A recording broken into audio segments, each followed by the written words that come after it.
Welcome to Sacrilegious Discourse. For this is what the Sovereign Lord says. Why do you need prophets to tell people who you are and what you want? If you can justify everything that the God of the Bible has done, then you can justify any of your behavior. A lot of this mentality is trickling into what is now mainstream right-wing Christianity. I am capable of empathy greater than this God of the Bible. This is a Bible that they tell kids. This is the good Lord. This is the good book. He is fantasizing about murder, mass murder.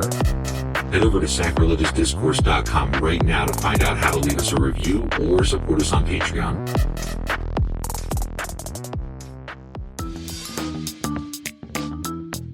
Hey there, sinners and saints. It's your favorite Bible-bashing duo from Sacrilegious Discourse, and we need your help. That's right, folks. We're raising funds for some heavenly equipment and a studio that doesn't sound like it's in the depths of hell. Our current setup, let's just say it's more apocalypse than audiophile. So if you want to hear us dissect the Bible without the background noise of demonic squirrels, chip in a few bucks. We're aiming for $5,000 to upgrade our audio and build a studio worthy of blasphemous banter. Donate today and help us spread the good word of atheism. You can find a link right on our homepage, sacrilegiousdiscourse.com. Every dollar counts. Even if it's from your collection plate.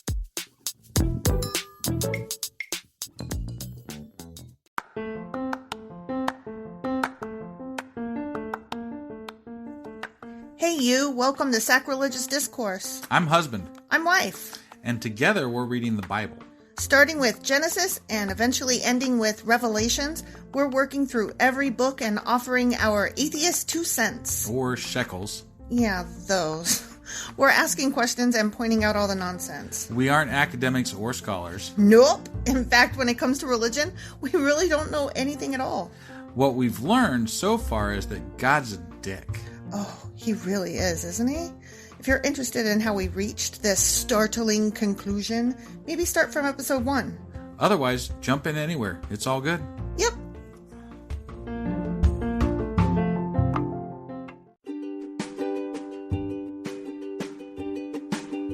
Hey wife, did you know that Anchor is sponsoring our show? Really? Don't we use Anchor to distribute our podcast on Spotify and Apple Podcasts? Yeah, and we are on just about every other platform available as well, thanks to them.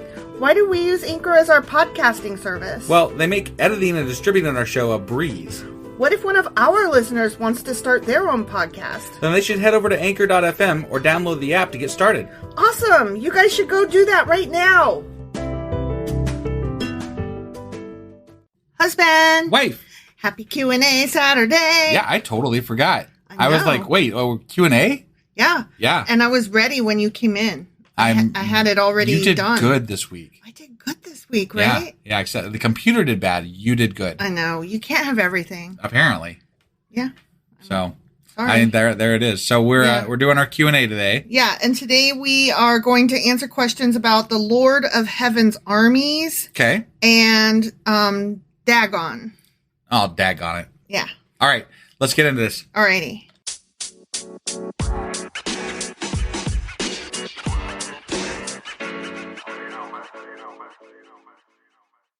Okay. Let's start with the Lord of Heaven's armies. Okay. Just because I didn't have a lot about it and it's boring and stupid. Well, and if I can throw in something here, it seemed like Yeah. in the last book we were reading, there was a Lord of Heaven's army when they were like around Jericho. No. Wasn't that? No. That was something different? No, yeah. Okay. In the book of 1 Samuel is the first time that we see mention of Lord of Heaven's army. Oh, okay. And I only know that because I was researching it and Got it. the research said, no, that's the first That's time the first we time. hear about it. Okay, all right. And it occurred the first time when Hannah was appealing to God. She was like wanting a baby, remember? Right, yeah. And it's supposed to point out to apologists and readers who are like fans that she's not appealing to a sweet and nice God, but to a commander. And Got it. So this was like a spiritual warfare thing. This dude's in charge. Yeah. Like, yeah, she was large like, and in charge. you are a military leader. I need a baby real bad. Yeah, and I know this isn't your shtick, but, come on, man. Yeah. So she was challenging God to do it. Got it. And reminding him of, again, this is from an apologist perspective. Sure, yeah. Okay? Yeah. Reminding him, God, of his superiority over all things. Oh, my God. Okay. Hold on. Hold the fuck on. Reminding him of his superiority. You have to remind God that he... Remember how you're in charge and powerful and magic and whatever? Do you think you ever had to remind Zeus about his superiority? He's on a fucking mountain with a lightning bolt. I'm just a short, squat woman who is only in charge of minor children. Yeah. And you never have to remind me that I'm in charge of them because that is literally my job. He's such... We've talked about it before, but this God of the Bible has the smallest fucking ego in the world. Mm-hmm. He's just... Yeah. He's such a... He has a little dick. If he had a truck, he'd have truck nuts, for sure. He would totally have 100%. Truck nuts. Yeah. So, again, this is from an apologist perspective. Yeah. She was reminding God that he's superior over everything, and she was declaring her faith in his power to open her womb. Okay. So she was telling him, I have faith that you can do this, so therefore you have to do this. Okay. Right? It's weird how... An odd bargaining. Yeah, well, and I take exception to the fact that as we've gone further along in the Bible, people have started kind of half demanding things from God. Mm-hmm. And I'm like, if this was earlier in the Bible, you're fucking done. You would be smote as fuck. Now, I need a shirt that says smote AF on it. There you go. Yep. He's still a fucking asshole. Right. But he's not killing people the same way he killed them earlier on. Yeah. And he doesn't get mad about things as he used to, it seems like, which I'm not trying to say he's getting nicer. No, I think he's just getting lazy. No, I don't think... Honestly, that he's getting lazy. I think that he never existed in the first place. Yeah, no shit. Right. Yeah. But what I'm getting at is as these books progress, it's like we're seeing more and more people. Yeah. And so as, the populations explode, he just ain't got time. They're seeing less involvement. It's almost like they realize somewhere inside of them that either he's not there or he's super distant. Got it. And more of the clockwork God that you see in the 17 and 1800s. Sure. The hands off, way far away, distant over there God. Right. So it's interesting that just in the way these stories are told, you're seeing the way that these gods are changing based on the populations and what they're going through at the time. Right. So that's all I had on that. Okay. It is mentioned more throughout the Bible after this. Okay. But this is the first time that he's changed from an all-powerful, loving God, but... Yeah, he wasn't that loving. But he's also a vengeful God and all that. Yeah. And now here we're seeing, no, he's a distant God, but a very militaristic one. Got it. But it's supposed to be the same guy. It makes sense as a society grows up, right? Mm-hmm. They're going to have more conflict with neighboring states and neighboring people and stuff. Mm-hmm. And so their God would, since it's made up, would ultimately take on the characteristics of their society. Their perception of God changes, and therefore it's a different God. Right, exactly. And it is. Yeah, it's a completely different God in this book than it was in the first 5. I mean, let's be honest. The God of today is 100% different than the God of the Bronze Age. Of course. Because people want him to be something different. Exactly. So, and it is something people make up. So it's whatever they want. Exactly. I mean, right now he serves donuts, And I'm like... You're an idiot. What? He doesn't serve donuts. I beg to differ. Churches serve donuts. Okay, so that's it for the God of Army, whatever, blah, blah, blah. Okay? Yep. I'm real excited about Dagon, though. Yeah, Dagon it. Dagon it. Uh-huh. So, his name is alternatively spelled as Dagan or Dagon. Okay. And I think I've been mispronouncing it. I think it's Dagon. Dagon. Okay. Or even Dagon. I kind of like Dagon better. Yeah. It's like, it almost sounds more godlike, Yeah, like Dagon. Dagon is... Dagon. Yeah, I know, right? I know. Well, Dagon sounds like the name of a character in a book. Yeah. You know? Yeah, I like that. Yeah. Which I might steal. Right. You know, I'm Dagon, a writer. yeah. Yeah. And who the fuck knows who Dagon is, you know? Well, I mean, our listeners will after today. Yeah, we don't know today, but apparently back then in Mesopotamia, big deal, huh? He was a big fucking deal. He was super popular. Wow. He was a kingmaker. Damn. Yeah. Damn. It's amazing that, like, peons so we like could have us, been, like, instead of Christianity, we could have been doing, like, Dagonist, whatever, you know. Dagonist. Yeah, we could have been Dagonists. Yeah, let's be Dagonists. Yeah, we should be Dagonists. Because he's not, like, a bad guy. Really? Yeah. He was the national god of the Philistines with temples at Ashdod and Gaza. Okay. Which we are familiar with from what we just read. Sure. But there's no extra biblical evidence confirming this. So okay. It's only in the Bible that we see this. So there's no historical evidence of that. Right. Is that what you're saying? Right. Well, okay. he was celebrated in different areas. Okay. Okay. And I'm going to get into some of the different areas, but only in the Bible is Ashdod and Gaza one of those areas. Got it. Okay. Sure. But he was celebrated in as the West Semitic god of crop fertility, which keep that in mind, and I'll get to West you in Semitic, a minute. doesn't that indicate that would be part of Israel? Or okay. And Judaism and stuff? Okay, all right. Yeah. All right. Yeah. That's what's so interesting about this. Okay, yeah, definitely interesting. Keep in mind crop fertility, because we're going to talk about that in just a second, okay? Yeah. He was worshipped in ancient Syria, across the middle of the Euphrates, and extensively throughout the Middle East. Damn, that's like right in the heart of, Godland. Everything that we're reading about. Yeah. Yeah, that's why it was such a big deal. Right. That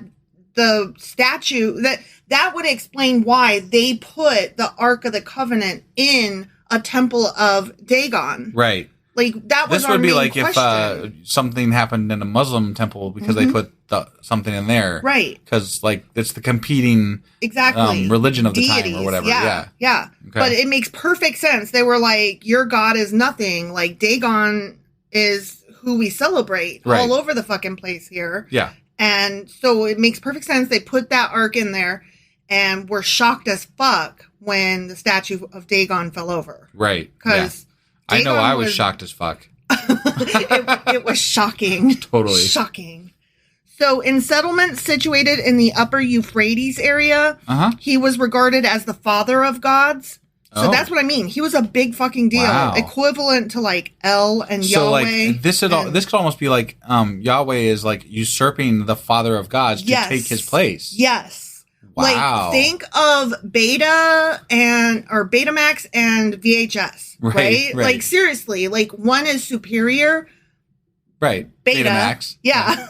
But today we only know about VHS. Right. And if you were to ask kids, marketing was better. They don't fucking know about either. Right. But, yeah, that's exactly what was happening. Yeah. Is they already had this big god daddy in place. Huh. Yeah. And he wasn't a bad guy from what I understand. Okay. Again, father of gods. He was also known as Lord of the land. He was a god of prosperity, and he was a source of royal legitimacy. Remember I said kingmaker, right, yeah. So when we get into these future books or even the one we're reading right now, Dagon is still going to be a prominent figure. There are kings past where we're at throughout the Bronze Age that worshipped him and celebrated him and had festivals and festivals in his name. And during certain festivals, Dagon was the most celebrated god. He received the most sacrifices and not like kids and stuff, but like like offerings. Yeah, like the same things God gets. Yahweh gets. He got the most. Right. During that time period. Crazy. So my mind is blown away that we never heard of this guy. Yeah. Well, I mean, there's so many gods that have existed in human history. Yeah. And it's so interesting when you start, like, we talked about this before. You can go down a rabbit hole with gods. Oh yeah, definitely. And right now, like, we can even go down a rabbit hole just with the gods that are in the Bible, for God's sakes. I know. For God's sakes. Yeah, right. Yeah. Yeah. It's really cool to me. Like, it's super cool to me because this is the area that we're reading about right now. Right. You know? The funny thing is that you never, like, in all my times talking to Christians or I don't. Yeah, I've never run across them mentioning other gods, let alone naming them, which they are named in the Bible. They are specifically named. Why aren't they why isn't that if you have nothing to hide and your God is a true God, right? Mm-hmm. There's nothing in there to hide for you, right? It all means something and there's a reason for it. It's all there in the book. But if you do have something to hide, then that's when you start hiding these things. Mm-hmm. So that's why I call bullshit on religion. Right. Not just that. I mean, it doesn't feel right to me either. But, there's lots of other reasons too. Sure. But anyway, if you truly believed, you wouldn't have a problem answering for your God. I mean, that's the same thing that I say to people that are Christians that are like, oh, don't read Harry Potter, it's evil. And I'm just like, your faith is that weak? Right. Like, for reals? Well, and the problem that I run into with people, like, when they say, well, I will answer for my God. Okay, yeah, but you won't answer it directly. You go roundabout and say, well, that's not what he is anymore. So then or that's, this, that, or the other. And it's like, or it's God's plan. We're not meant to understand. Let's just talk about what I'm asking about. That's exactly not answering for your God. Right, then. yeah. So basically, just admit you don't want to answer the question. You just want to be left alone to worship as you please. Well, and let's be honest. If you talk to somebody who is actually invested in learning about the Bible, they probably could talk about these things in an intelligent way. Mm-hmm. I probably still wouldn't agree, but they would have something to say about it. Right. And that's why I don't respect the fly-by-night apologists on the internet, because they don't know they don't know anything about the Bible they're trying to protect. And I'm like, well, at least I'm trying to fucking learn it. Right. And the first thing they say is like, you're reading it with an agenda. And I'm like, but you're not reading it at all. I'm like, you aren't reading it at all. And if you are reading it, you are certainly also reading it with an agenda. Yeah, it's just that your agenda is different from mine. Right. Yeah. But you're not just like, okay, open my heart and mind and then reading whatever comes at you. You're only reading what's assigned and skipping around and taking somebody else's interpretation. Yeah. And it's just not, it's not cool. Oh, and I've found that there are names, I'd have to look them up because I've been called them, but like they have names for people like us that when we keep questioning them and they get riled up because they can't answer the question, they call us like the fallen or something like that. Like, I mean, there's different things they call us. They're like, well, you are just beyond help because you like what? I'm beyond help because I keep asking you the fucking questions you won't answer. Yeah. That's not beyond help. That means you don't have a fucking answer, dude. Right. Like, I don't know what you're thinking here, but you took the your job. problem. You took the fucking job. You took it upon yourself to quote unquote witness to me and to teach me. And the fact that you don't have a good answer except for, well, I guess you're going to burn in hell because you're fucked because I don't have an answer. That's a you problem, dude. You know, I'll fight with somebody on Twitter for a little bit, right? Yes, but do I ever go looking for the fight? I mean, occasionally. Not much anymore. Not anymore. And I think it's because I point out when you're yeah. The power is definitely intoxicating.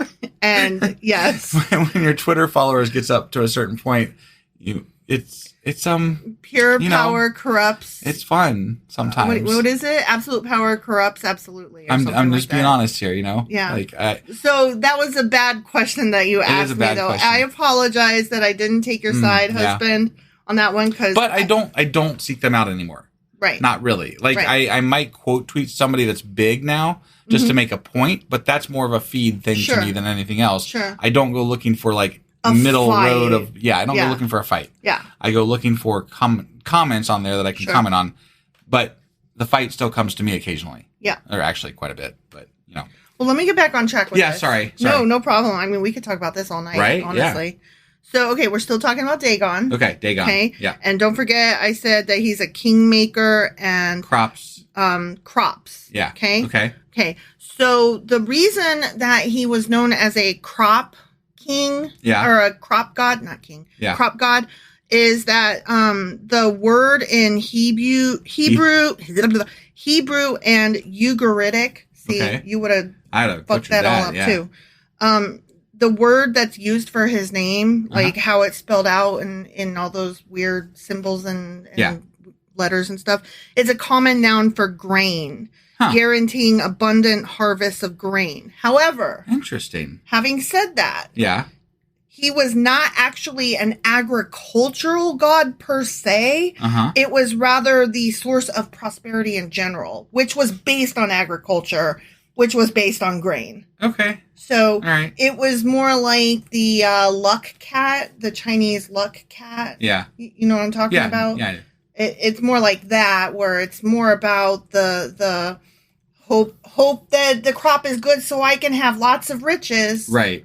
Not about the grain itself. Got it. But it's a small point, but it's small for us because we aren't in agriculture, nor are we religious. Right. But I gotcha. It just semantics, I think, honestly. But, yeah. But it is still. He was also the legendary inventor of the plow. Really? I mean, that's very interesting. Yeah. I don't know. I picked that up and I was like, oh, was he? So, like, it wasn't a person or a group of people. It was a god. John Deere. The plow was invented by a god. John Deere begs to differ. There's also, like, some people that early on, like, researchers thought maybe he was a weather god because the two, like, agriculture and weather kind of go together, but also more than that, his wife, which I'll get into her in a minute, she's a whole other ball of wax. Okay. Her name was synonymous with another god, or not synonymous, they weren't the same. Her name is similar enough to another goddess that they confused the two of them a lot, and her, the other one, not Dagon's wife, but this other girl with a similar name to his wife, she was married to a weather god. Oh, okay. So they thought for 2 seconds. Well, there is a lot of interconnectedness between gods and stories in the ancient world. So, I mean, absolutely. So it's understandable. Right. But for like 2 hot seconds, they thought he was a weather god, but not so much anymore. Researchers are like, that doesn't stick. Right. Other titles that he bore was Lord of Offspring. Lord of the Offspring. He was, the father of all, right? So he was a creator figure. Okay. He could be invoked as a divine witness of oaths. Like, that makes sense. Like, God, as we know today, as God is my witness. Right. Yeah. As Yahweh is my witness. As Dagon is my witness. Sure. Right? Yep. His attributes, meaning the symbols that he carried with him, were a chariot and a mace. Okay, so it was very Greek, right? Yeah, right. Like very Greek and Roman god kind of thing. Yeah. Maybe, the fact that he was the father of gods almost kind of lends that he might have been a offshoot of, like, the whole Zeus and that kind of story. He was an earlier Zeus. Or something like that. Zeus would have been an offshoot of him. But as was Yahweh, clearly. Sure. Yeah. So, final word on himself, in some cults of Dagon, so, like, they didn't all worship the same, clearly. Right. But in some of the cults in that area, he was considered the father of Baal. Oh, so, okay. There's that guy again, right? Yeah, Baal. Yeah. So, his consort, Shalash. Shalash, huh? Or Shalash, I'm not sure. Okay. The one that had a similar name to her was Shalah. Okay. Okay, and Shalah was the one that had the weather god husband. Yeah. But Shalash or Shalash was a Syrian goddess known variously as Lady of Gold, Mistress who amazes the world, and Lady Diadem of Lapis Lazuli, which is the blue stone. Right. Yeah. So, she's pretty cool. Represented, like, beauty and stuff like that, apparently. Or probably. Or she prosperity, even, maybe. Maybe. She was also worshipped as part of a mourning, grieving ceremony in some regions, which led to some researchers believing that Dagon might have been an underworld god, although still some researchers today are like, probably not so much. Right. So, there's a lot of, like, who are these people? But they were Dagon himself was very prominent. We're going to read more about him. There are some kings coming up, I hope, that are mentioned in the Bible, but they're definitely mentioned in history. Yeah. In the Bronze Age, in actual history, who worshipped him. And interesting. He was figured very prominently in their ceremonies that when they got crowned. That's really cool. Yeah. It's I don't know. I was going to say something now I could completely forget. But anyway, no, it's all right. I just was commenting that it's really fun learning things about the Bible from this angle. Like we're kind of interested in these weird offshoot things, like the other gods, and like because we know at some level that the Bible and other religions and all kinds of stuff is based on all these other stories that happened, prior to the Bible or same time as the Bible or whatever. They all kind of intermix and mingle, right? Right. And so the part that interests me about the Bible is A, learning more about it, and B, these side stories that creep in here and they're like, wait, where did that come from? Yeah, what the fuck is that? They give us a eye view into history that we wouldn't study otherwise. Yeah, definitely. That has nothing to do with the Bible insofar as except that the Bible story is supposed to have occurred at the same time as these other things. No, I think much like any other subject, I think that I could really enjoy us. Like if I went to school again to, learn about religion, if I had the right teachers, I think it could be really fun and interesting. Well, I have a small story to tell you about that. Yeah. Actually, 2 small stories to tell you about that. One, I just told you, the podiatrist story. Yeah. Okay, so this is how much I love learning, and I'm such a fucking nerd research dork, okay? All right. When I was in like 7th grade, we had to take this career finders test, and after that, we had to pick a field of basically what do you want to be when you grow up, and then we had to contact a professional in that field and go interview them. Right. And find out, all the things like how much it would cost to go to college, what kind of degree you would need, et cetera, et cetera. Sure. I, in 7th grade, panicked because I'm, 46 and still don't know what I want to be when I grow up. You want to be a podcaster. Well, yeah, I know that now, but like in 7th grade, I was filled with dread. Right. Because I don't know. Yeah. For the longest time, I want to be an astronaut. By 7th grade, I knew that was very unlikely to ever come to pass. Right. So, and that was brought on because of the Challenger incident, which most people turned away from space. And I was like, it's more important now than ever. Right. But it did put the whole thing on hold for quite a few years. It did. And so, like I said, I was panicked. Right. So I picked what I thought at the time was the most ridiculous thing possible just to be a smartass, which in my 7th grade mind was a podiatrist. Got it. I contacted a podiatrist, and goddamned if it didn't just interest the shit out of me, because it was interesting talking to somebody, an expert in her field, interviewing her and learning. Sure. Okay, my second one is when I was going to college, I took a fucking class in economics, the most boring topic ever. God damned if I didn't find myself coming home studying it and being like, this is interesting. I wonder if I could be an economist. Well, I really enjoy a podcast that like Freakonomics podcasts and the books. Like it can be very interesting. I think that anything. I know now. I just like learning. Yeah. No, I think that's what I was getting ready to say, is that I think that what you find out, especially if you are the type that is a lifelong learner, is that if you just keep being curious, there is plenty to pique your interest. And a lot of people view learning as a boring, dumb thing, right? Right. But you don't have to learn that way. That's the secret of life. You don't have to learn that way. Yeah. You can learn however you want to. It's your choice. And just do it. People talk trash about the internet and how horrible it's been, but God bless the internet, so to speak. I am so grateful that I can just plug anything in. Yeah, I mean, you could go listen to Joel Osteen, or you can come here. Oh my God. If you are listening to both Joel Osteen and us, I have questions. I'm just saying, there's a fun way to learn and not a fun way to learn. Yes, indeed. All right. I think we're just going on now because we want to. We're being silly now. Yeah.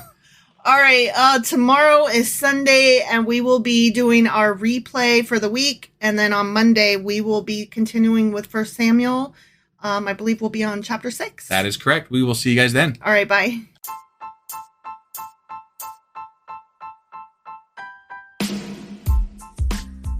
Husband. Yes, wife? Remember how you told me we're on Patreon now? Yeah, why? Because we're starting something new for Patreon members only.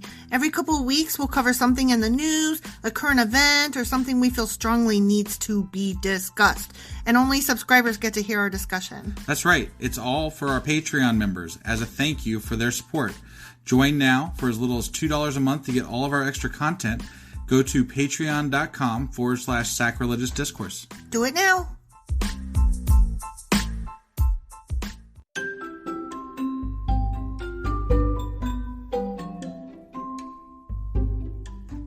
Husband, it's the end. It is indeed, wife. Tell the people where they can contact us. Well, they can get a hold of us via our email, which is sacrilegiousdiscourse@gmail.com.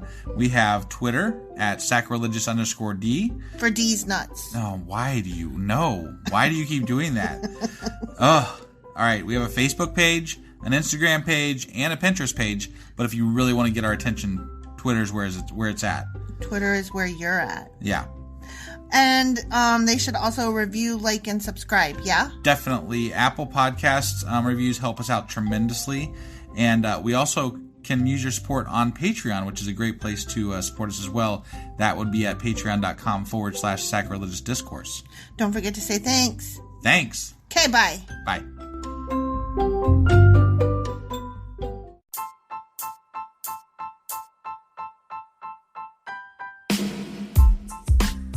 Hey, wife, I guess that's the end? But husband, that's just sad. It doesn't have to be. We are on lots of social media platforms like Twitter. Our handle there is sacrilegious_D. For D's nuts. Oh my God.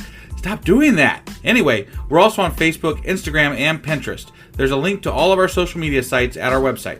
Ooh, we have a website? Yeah, it's sacrilegiousdiscourse.com, where you can also find a link to our merch shop. We have a merch shop? Yep, we have podcast-themed clothing, mugs, notebooks, and more, as well as an atheist and science-themed products.